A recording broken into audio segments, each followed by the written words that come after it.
tulisema hiyo SGR ikuje mpaka CBD kilomita 00 hapa Mombasa CBD.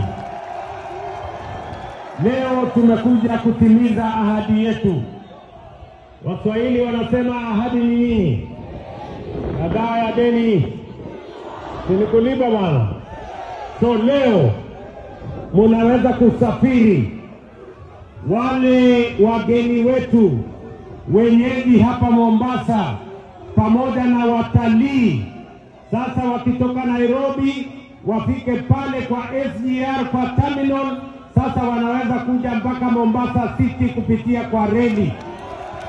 Ile pesa mulikuwa mnalipa taxi shilingi 800, munalipa matatu shilingi 300, sasa mtakuwa mnalipa shilingi 50 peke yake. Tunaelewana?